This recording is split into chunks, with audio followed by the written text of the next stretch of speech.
ప్రతి ఒక్కరూ యోగాసనాలు వేయాలని, యోగాసనాలతో శారీరక రుగ్మతలు దూరం అవుతాయని శ్రీ సత్యసాయి జిల్లా కలెక్టర్ టీఎస్ చేతన్ అన్నారు. కదిరి శ్రీ లక్ష్మీనరసింహస్వామి దేవాలయం వద్ద పర్యాటక శాఖ యోగా దినోత్సవంలో భాగంగా కార్యక్రమాలను కలెక్టర్ ప్రారంభించారు. మనసు ప్రశాంతంగా, ఆరోగ్యంగా ఉండాలంటే యోగాసనాలు వేయాలన్నారు. ప్రతిరోజు యోగా చేసుకోవాలని పిలుపునిచ్చారు.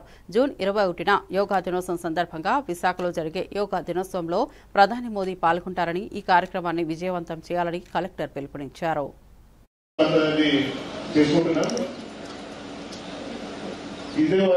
ఈ యోగా మంత్ మనకి గౌరవ ప్రధానమంత్రి గారు జూన్ 21వ తారీఖు వైజాగ్ లో పార్టిసిపేట్ చేస్తున్నారు. అంతేకాకుండా మనం ఈ కార్యక్రమాన్ని జిల్లాలో ఉన్న టూరిస్ట్ ప్లేసెస్ లో సెలబ్రేట్ చేసుకుంటూ ఈ రోజు కదిరి టెంపుల్ ఆవరణంలో మనం ఈ కార్యక్రమం చేసుకోవడం జరిగింది.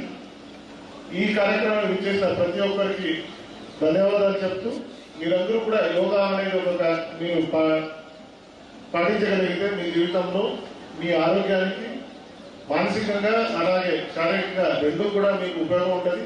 సో ప్రతి ఒక్కరూ కూడా యోగా అనేది ఇంత ముందు కూడా మీరు ప్రాక్టీస్ చేస్తూ ముందుకు తీసుకెళ్తారని ఆశిస్తూ సెలవు. Thank you.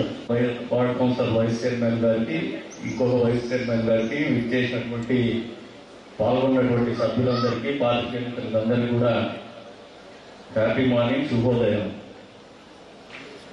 అతి ప్రాచీనమైనటువంటి నాగరికత భారతదేశ నాగరికత.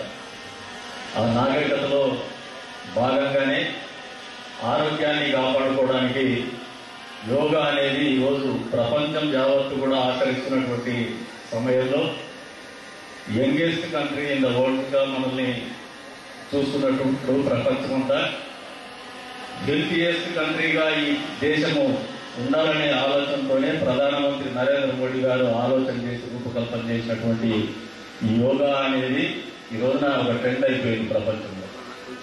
చాలా మంది ఇప్పుడు ఆచరణలో పెట్టారు. Whatever the way you have to have bend your body, you should have control on your breathing. మీ ఉచ్ఛ్వాస ఏకాగ్రత అనేది అవుతుంది. ఎప్పుడైతే ఉచ్ఛ్వాస నిశ్వాసాల మీద